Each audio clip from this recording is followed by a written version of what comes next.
குழந்தைங்களுக்கு ஒரு ஹெல்தியான ஈவினிங் ஸ்நாக்ஸ் எப்படி செய்யுதுன்னு பார்க்கலாமா?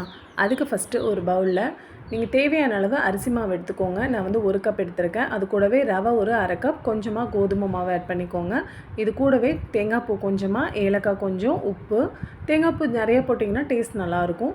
கொஞ்சமாக உப்பு, 4, 5 ஏலக்காய் அண்டு வெல்லம் வந்து கரைச்சி ஃபில்ட்ரு பண்ணி எடுத்து வச்சுக்கோங்க. இது எல்லாத்தையும் சேர்த்து ஒன்றா மிக்ஸ் பண்ணி தனியாக எடுத்து வச்சுக்கோங்க. இது ஒரு 1 ஹவர் ரெஸ்ட்டில் இருக்கட்டும். இது கூடவே உங்களுக்கு வந்து ஆப்ப சோடா வேணும்னா சேர்த்துக்கலாம், வேண்டான்னா ஸ்கிப் பண்ணிடலாம். ஏன்னா பழம் நம்ம ஆட் பண்ணுறதுனால அதுக்கே வந்து உங்களுக்கு நல்லா உப்பி தான் வரும். வேணும்னா நீங்கள் ஆப்ப சோடா ஆட் பண்ணிக்கலாம். பழம் வந்து ஒரு 3 பழம் இதோட வந்து நல்லா மிக்ஸ் பண்ணி அதையும் இதோடவே சேர்த்து நல்லா மிக்ஸ் பண்ணி தனியாக எடுத்து வச்சுக்கோங்க.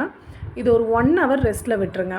ஒரு 1 ஹவர் ரெஸ்ட்டில் விட்டதுக்கப்புறமா நீங்கள் வந்து ஒரு கடாயில் ஆயில் ஹீட் பண்ணி அதில் வந்து குட்டி குட்டியாக பால்ஸ் மாதிரி நீங்கள் உருட்டி அதில் வந்து நல்ல 2 பக்கமும் நல்லா வெந்ததுக்கப்புறமா கோல்டன் ப்ரௌன் வெந்ததுக்கப்புறமா எடுத்து நீங்கள் குழந்தைங்களுக்கு சர்வ் பண்ணி பாருங்கள். இது கூட வந்து எள்ளு ஆட் பண்ணலாம். எள்ளு ஆட் பண்ணால் அது இன்னுமே டேஸ்ட்டாக இருக்கும். பட் நான் எள்ளு ஆட் பண்ணல.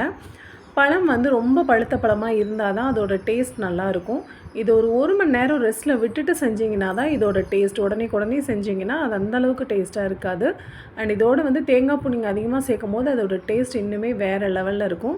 கண்டிப்பாக ட்ரை பண்ணி பாருங்கள். கோதுமை மாவு போடாமல் விட்டுட்டிங்கன்னா நம்ம வந்து இந்த மாதிரி போட முடியாது, அடியில் வந்து போய் ஒட்டிக்கும். ஸோ கோதுமை மாவு வந்து பைண்டிங்க்காக. ஸோ கண்டிப்பாக ட்ரை பண்ணி பாருங்கள். அதுக்குன்னு கோதுமை மாவு ஜாஸ்தியாகவும் போட்டுறாதீங்க. ட்ரை பண்ணி பாருங்கள்.